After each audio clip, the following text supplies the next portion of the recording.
다 같이 기도드리겠습니다. 인애와 진리가 같이 만나고 의와 합흥이 서로 입맞추었으며 진리는 땅에서 수상하고 의는 하늘에서 구복하도다. 여호와께서 좋은 것을 주시리니 우리 땅이 그 산물을 내리보다. 의가 주의 앞에 앞서가며 주의 길을 닦으리로다. 의와 사랑과 화평의 하나님, 언제나 우리와 함께 하시어서 우리에게 영원한 생명수를 부어주심에 감사합니다. 전쟁과 질병, 가난과 폭력, 어직과 기만이 온 세상에 가득 차오르고 있는데 우리 모두를 이곳에 불러 모아주셔서 주님께 제사 드릴 수 있음에 감사드립니다. 2022년 대림절 첫 예배입니다.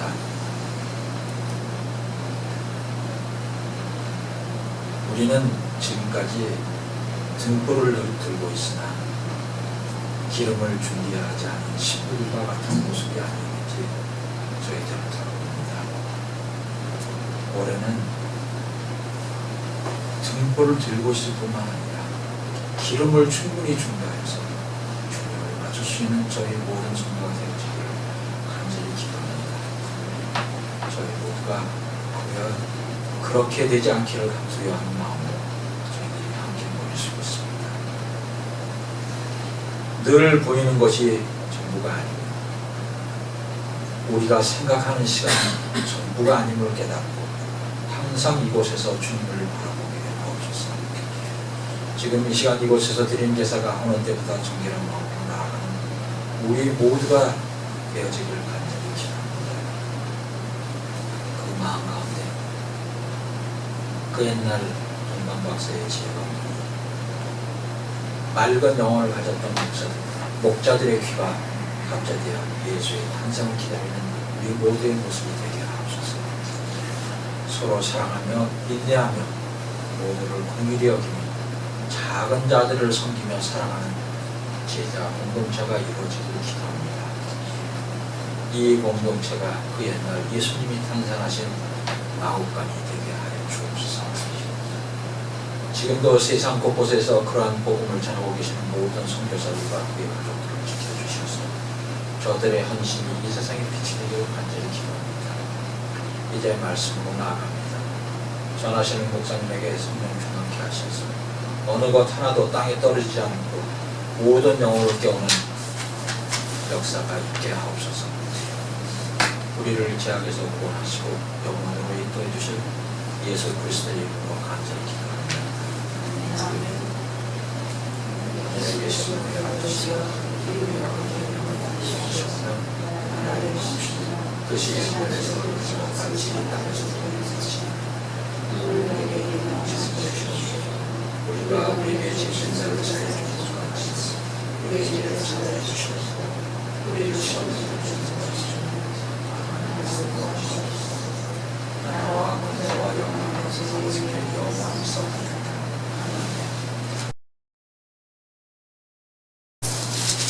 오늘 성경 공독은 마태복음 24장 36절부터 44절까지. 그러나 그날과 그 시각은 아무도 모른다. 하늘의 천사들도 모르고 아들도 모르고 오직 아버지만이 아신다. 노아의 때와 같이 이 인자가 올 때도 그러할 것이다. 홍수 이전 시대에 노아가 방주에 들어가는 날까지 사람들은 먹고 마시고 장가가고 시집가며 지냈다. 홍수가 나서 그들은 모두 휩쓸어 가기까지 그들은 아무것도 알지 못하였다. 인자가 올 때에도 그러할 것이다. 그때 두 사람이 밭에 있을 터이나 하나는 데려가고 하나는 버려둘 것이다. 두 여자가 맷돌을 갈고 있을 터이나 하나는 데려가고 하나는 버려둘 것이다. 그러므로 깨어 있어라. 너희는 너희 주님께서 어느 날에 오실지를 알지 못하기 때문이다. 이것을 명심하여라. 집주인이 도둑이 밤 몇 시에 올지 알고 있으면 그는 깨어 있어서 도둑이 집을 뚫고 들어오더라도 내버려 두지 않았을 것이다. 그러므로 너희도 준비하고 있어라. 너희가 생각하지도 않는 시각에 인자가 올 것이기 때문이다. 이는 하나님의 말씀입니다. 감사합니다. 우리 주님의 은총과 평화가 이 시간 우리 가운데 임하시기를 기원합니다. 교회력의 첫 절기인 대림절기를 맞이했습니다. 한 해의 마지막 한 달가량을 남기고 있는 이 시간인데, 이 시간을 기다림의 시간으로, 그리고 교회력으로는 첫 절기로 보내게 되는 것은 참으로 의미 있는 시간인 것 같습니다. 그 이유는 이 대림절기가 이미 2000년 전에 이 세상에 오셨던 주님을 기억하고, 동시에 이 세상에 다시 오실 주님을 기다리는 마음을 가지고 살아가는 우리 그리스도인들의 소망을 확인하는 시간이기 때문입니다. 제가 어제 오전에 예배당에 대림절 장식을 위해서 나왔었습니다. 하비라비에 들려서 대림절 초를 좀 구입을 하고, 그리고 크로거에 들려서, 크로거도 이제 동네 크로거에는 없으니까 여기 유클리드 크로거에 가니까 작은 포인세트 화분이 많이 있더라고요. 그래서 그걸 좀 구입해서 교회에 도착했습니다. 창고에서 이제 대림절 장식, 성탄 트리 이런 것들을 꺼내고 이제 강단에다가 채플에서 장식을 시작했습니다. 뭐 음악도 하나 틀어놓고 좀 할까 뭐 이렇게 하다가, 그래도 뭔가 노동요가 필요할 것 같아서 하다가 조용하게 하는 게 더 좋을 것 같아서 그래서 조용하게 앉아서 장식을 시작했습니다. 제가 앉아있을 때 그때 아침에 시작해서 낮에 이쪽으로 햇빛이 굉장히 따스하게 들어왔습니다. 그래서 제가 앉아있는 공간이 굉장히 불도 안 켰는데도 환하게 밝게 비춰졌는데, 그 상태에서 하나 둘씩 장식을 하다 보니까 굉장히 고즈넉하지만 굉장히 좋은 그런 시간을 저는 보낼 수가 있었습니다. 원래 뭐 누가 좀 같이 와서 도와줬으면 좋겠다라는 생각도 하긴 했었는데, 혼자서 제가 좀 혼자 사업작거리고 뭘 하는 걸 좋아해요. 그래서 혼자서 하다 보니까 굉장히 귀한 시간이구나, 이게 나에게 하나님이 좋은 시간을 허락하셨구나라는 그런 생각을 하게 되었습니다. 그러면서 뭐 예전에 성탄 장식하던 기억도 떠올리고, 또 이 성탄 장식을 통해서, 대림절 장식을 통해서 우리가 주님께 나아가는 우리의 마음을 다시 한번 생각해 보기도 하고 그런 시간이 있습니다. 그러면서 마지막으로 이제 화분에다가 물 주고 나가는 그 시간 동안에 제가 이렇게 기도했습니다. 이 세상에 오실 주님을 기다리면서 이 귀한 시간을 드릴 수 있어서 참으로 감사합니다. 주님 앞에 앉아서 평화와 소망으로 채워진 마음을 말씀에 담아서 전할 수 있게 해주십시오. 그리고 그 말씀을 나눔으로 동일한 평화와 소망이 모든 듣는 이들에게 함께하기를 기원합니다. 이렇게 기도했었습니다. 예수께서는 이제 6월절 절기를 앞두고 예루살렘으로 향하는 그런 시간에 계셨습니다. 예수와 제자들이 예루살렘 성전에 도착하였을 때 제자들 중에서 몇몇 사람들이 예루살렘 성전을 바라보면서 감탄을 하는 그런 말을 합니다. 그래서 예수께서는 여기에 돌 하나도 돌 위에 남지 않고 다 무너질 것이다 라고 그 예루살렘에 대해서 예언을 하십니다. 이 말을 들은 제자들의 마음에는 당장 궁금한 게 생기죠. 그들에게 예루살렘 성전은 세상에서 가장 중요하고 가장 소중한 그런 장소입니다. 근데 자신들의 조상의 하나님, 이스라엘 민족의 하나님, 또 살아계신 하나님께서 계시는 곳이고, 그들이 절기 때마다 또 날마다 와서 예배드리는 곳입니다. 근데 그런 곳이 무너지면 그들의 신앙의 근거가 무너지고 세상이 끝낸다는 것과 마찬가지이기 때문에 그들은 그 놀랍고 두려운 주님의 예언 앞에서 그 정확한 때가 언제인지, 그것이 닥치게 될 때 징조가 무엇인지를 이들은 궁금해합니다. 왜냐하면 그걸 알아야지 좀 대비를 할 테니까 그런 것 같습니다. 그래서 제자들이 질문합니다. 이런 일들이 언제 일어나겠습니까? 그런데 예수님의 대답은 간결하고 굉장히 단호합니다. 그러나 그 날과 그 시각은 아무도 모른다. 하늘의 천사들도 모르고 아들도 모르고 오직 아버지만이 하신다. 좀 충격적인 내용의 예언하시고, 그 때와 시간은 아무도 모른다, 징조도 없다, 뭐 이렇게 아버지만이 하신다라고 얘기하니까 제자들로서는 좀 당황스러운 그런 대답이 될 수 있었을 겁니다. 어쩌라는 건지 그냥 언제 닥칠지 모르는 그 마지막 날을 조바심으로 기다리면서 불안감으로 살아가는 그런 말씀이신지, 아니면은 뭐 끝날 때 끝나더라도 나는 즐기며 살란다 이러면서 남은 생 그냥 내 마음대로 살아볼란다 이러면서 살아야 될 것인지, 뭔가 예수께서 이렇게 말씀하신 그 바탕에는 앞으로 일어날 무슨 일이 일어날지 그 일을 기다리는 상황에서 우리 그리스도인들이 살아내야 할 어떤 삶의 모습이 있기 때문에 예수님께서 이렇게 말씀을 하셨을 것 같습니다. 그렇다면 우리보다 훨씬 전에 무언가 이런 기다림의 시간들, 무언가의 그 앞으로 닥칠 일에 대해서, 미래에 대해서 궁금해하면서 살았던 사람들의 그 삶이 분명히 있었을 것 같습니다. 그래서 성경을 찾아보면은 그런 사람들의 삶이 여러 군데에서 나오게 되는 것을 볼 수 있습니다. 노아라고 하는 사람이 창세기에 보면 나오죠. 노아는 부패한 세상을 홍수로 쓸어버리겠다라고 하는 하나님의 그 말씀을 듣고 산 위에 방주를 짓기 시작합니다. 하나님께서 산 위에다가 방주를 지어라라고 하셨기 때문에 뭐 그냥 바닷가도 아니고 물가도 아닌 산 꼭대기에다가 방주를 짓기 시작합니다. 어떻게 보면 굉장히 어이없는 그런 하나님의 말씀인데, 하나님께서는 분명히 노아에게 너와 네 식솔들을 구원하기 위해서 방주를 만들어라라고 만드는 그것에 대한 디렉션을 주시고 말씀하십니다. 노아는 그 하나님의 약속의 말씀을 하나 듣고 그 방주를 만들기 시작한 거죠. 주변의 동네 사람들이 와서 보면서 비웃습니다. 아니 뭐 하려고 저 산 위에다가 저런 걸 만드냐고, 도대체 이해할 수가 없다고 이렇게 이해를 합니다.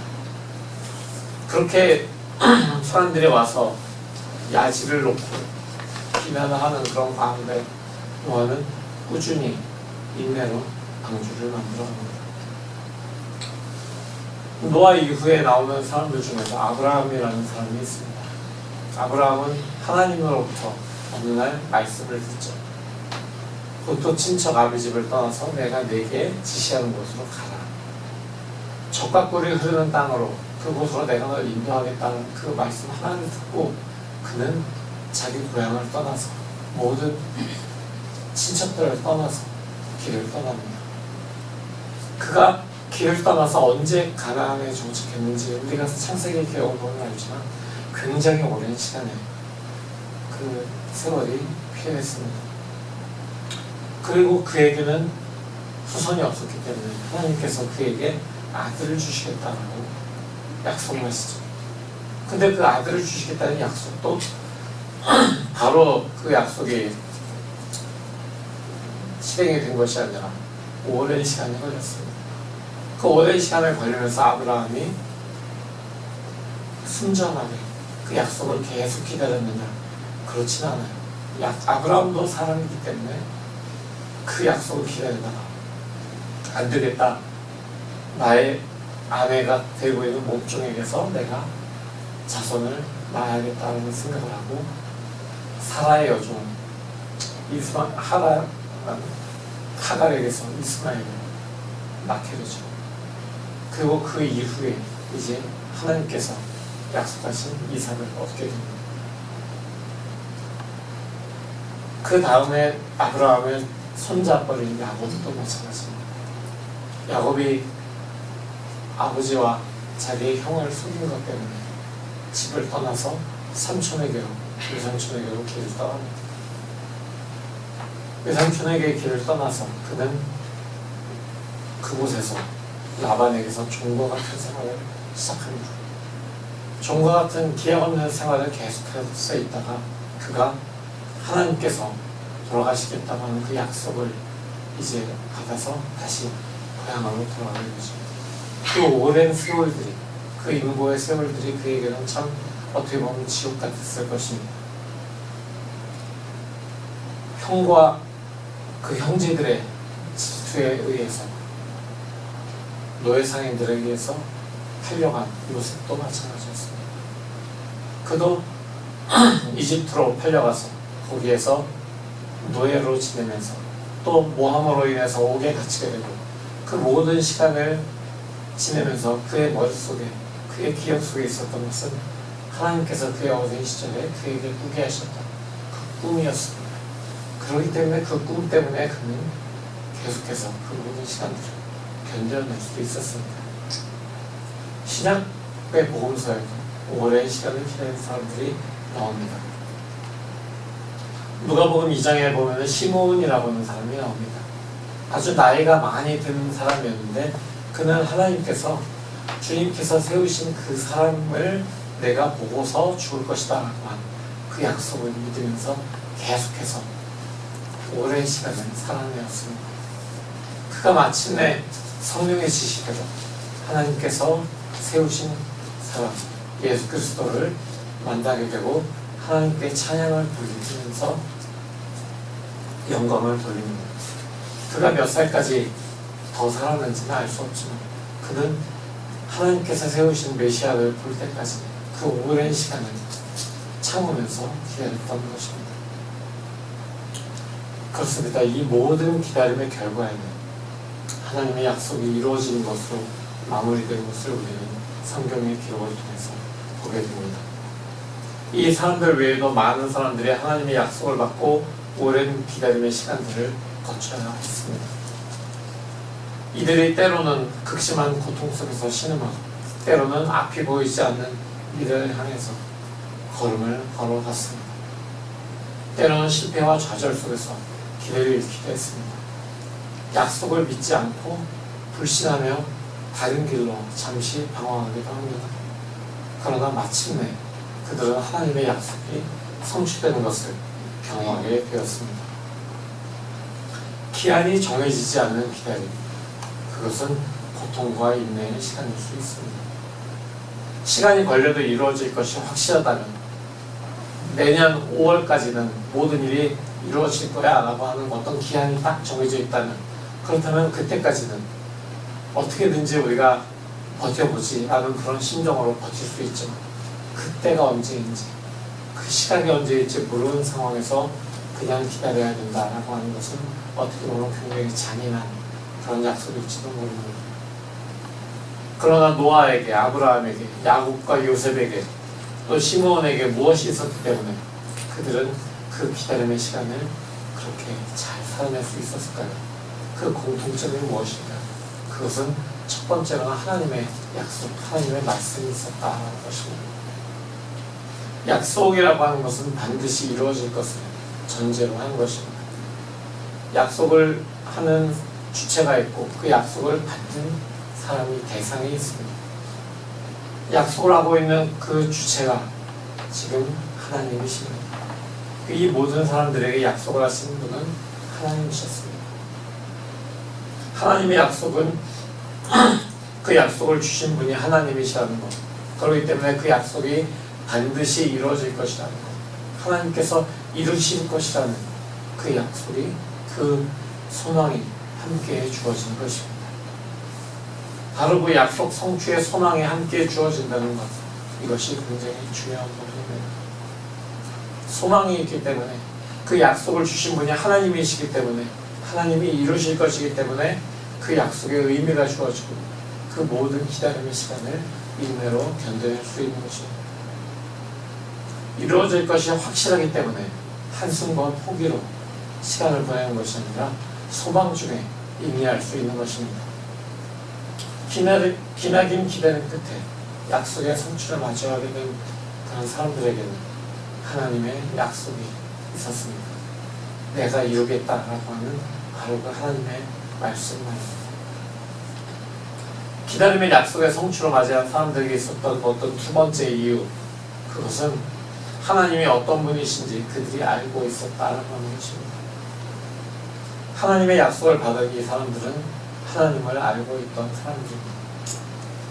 하나님과 1대1로의 그 관계를 그들이 맺고 있었기 때문입니다. 그렇기 때문에 그들은 하나님이 누구신지 잘 알고 있었고 하나님 앞에서 내가 어떤 존재인지 정확하게 알고 있었습니다. 그렇기 때문에 하나님을 만난 그 순간에, 하나님께서 약속을 하신 바로 그 순간에 그들은 모든 것을 내려놓고 하나님의 약속을 붙잡을 수 있었습니다. 이를 통해서 하나님과 자신의 관계를 풍성하게 만들어갈 수 있었습니다. 하나님의 관계를 풍성하게 만들 수 있는 것, 그것은 하나님께 자꾸 나아가는 것, 그리고 하나님께 내 모든 것을 내려놓고 내 마음을 털어놓는 것, 그리고 하나님의 마음으로 내 마음을 채우는 것, 바로 이런 과정들을 통해서 하나님과의 관계가 풍성해지는 것입니다. 이렇게 하나님과 자신의 관계 속에서 풍성한 관계를 경험하는 사람들은 나 자신과 타인과의 관계에서도 동일한 풍성한 관계를 이루어낼 수 있는 것입니다. 하나님의 약속을 바라고 기다리는 시간은 그래서 어둠 속에 살아가는 시간이 아니라 하나님의 빛 속에 걸어가고 진실하고 따뜻한 그런 관계들을 만들어가는 시간인 것입니다.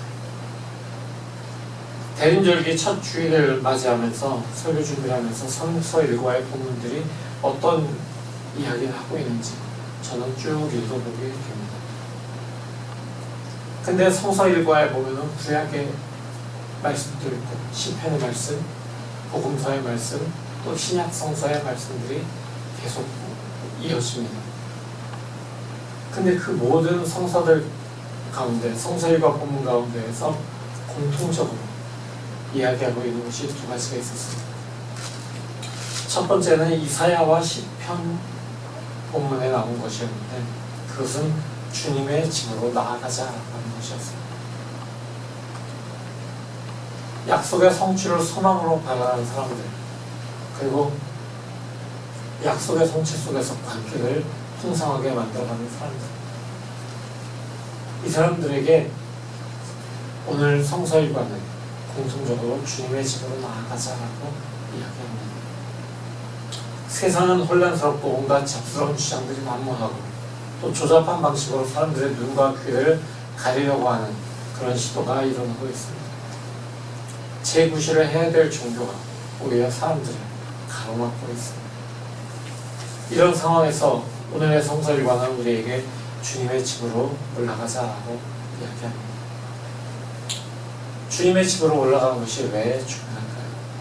하나님의 약속을 가지고 소망 가운데 풍성한 관계를 이루면서 기다리는 사람들에게 하나님의 집으로 올라가는 것이 중요한 이유는 하나님과의 끊임없는 그런 접속을 위해서입니다.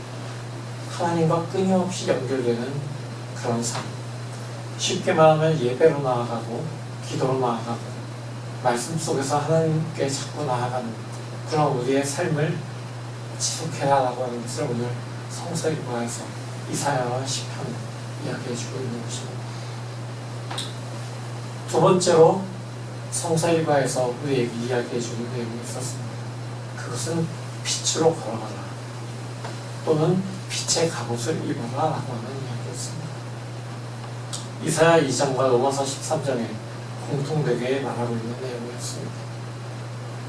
세상의 어둠 속에서는 눈에 보이지 않는 악한 세력들이 우리를 넘어뜨리기 위해서 온갖 걸림돌과 올가미를 가지고 우리의 발걸음을 위협하고 있습니다. 하지만 주님의 빛 가운데로 걸어가는 사람들은 그 모든 것을 주님의 밝은 빛으로 인해서 환히 볼 수 있고 분별할 수 있을 것입니다.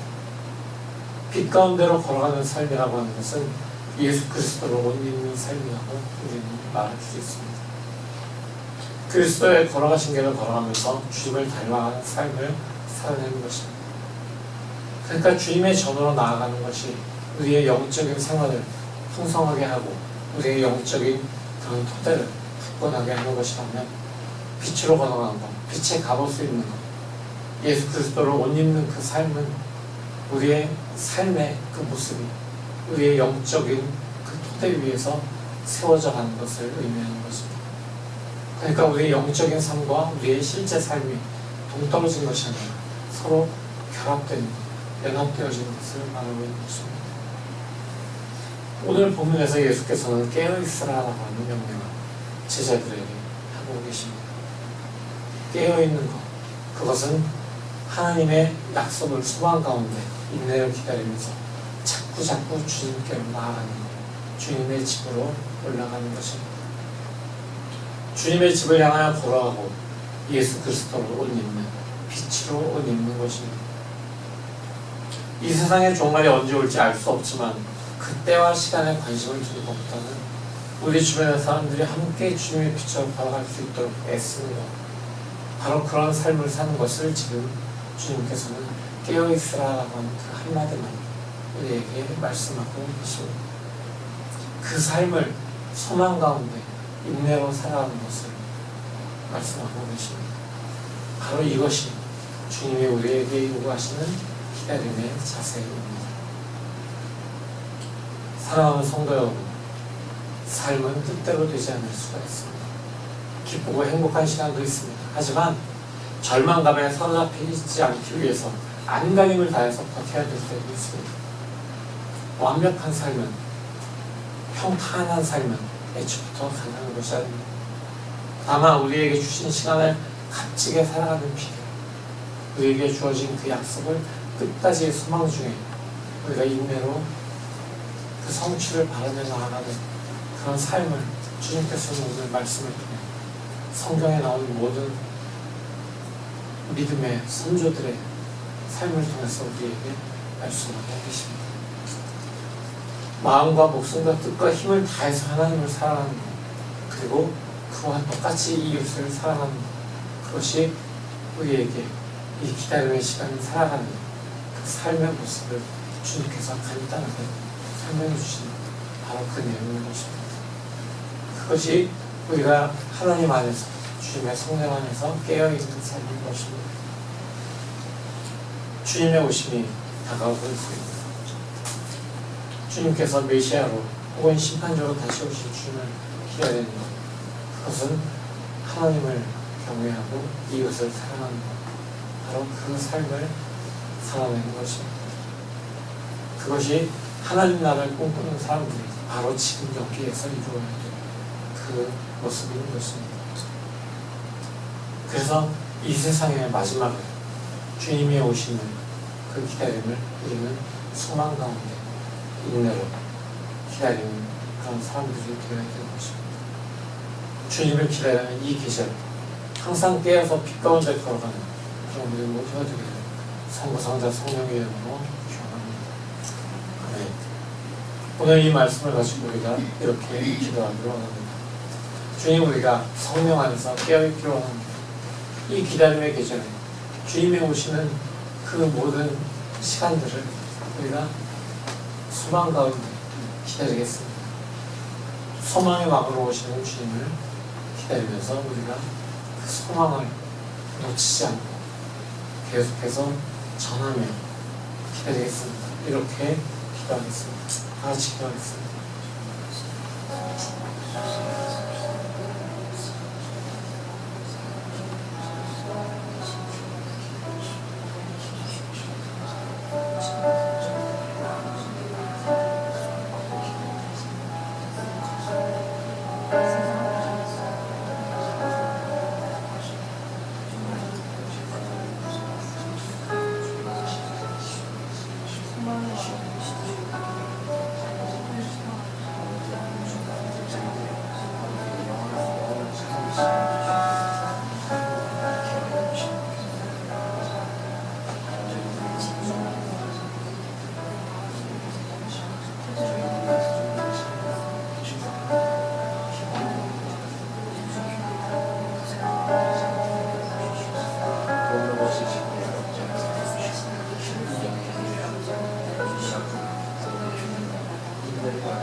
주님께서 이 세상에 소망의 왕으로 오시는 것을 기다리는 모든 사람들의 마음에 주님의 말씀의 빛을 주님 비춰주시니 감사합니다. 주님 그 말씀의 빛을 통해서 우리 안에 있는 소망이 더욱더 환하게 빛날 수 있게 하시니 감사드립니다. 주님께서 우리에게 주신 그 약속의 말씀을 붙잡고 소망의 막으로 오신 그 주님이 오시는 것까지 그 모든 시간들을 소망을 품고 담대함으로 견뎌내는 또한 인내로 하는 우리 모두가 될 수 있도록 주님 은혜를 부어주시옵소서. 우리 모두의 삶이 주님의 전으로 계속해서 걸어가는 그 발걸음을 걸어가면서 빛의 길을 그리스도로 온짓 그 귀한 삶을 계속해서 사는 우리 모두가 되도록 주님 은혜 부어주시옵소서. 소망의 왕으로 오신 예수 그리스도의 이름으로 간절히 기도합니다. 아멘.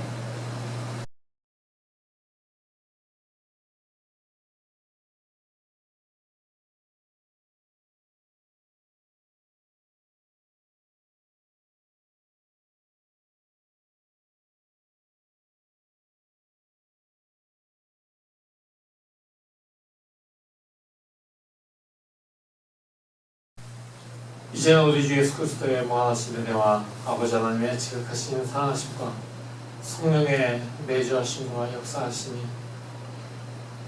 소망으로 오실 주 예수 그리스도를 기다리며 세상으로 나아가는 귀한 주님의 자녀들, 그들의 머리 위에, 그들의 가정과 학업 위에, 모든 하는 일 위에 영원토록 함께 하시옵기를 간절히 축원하옵나이다. 아멘.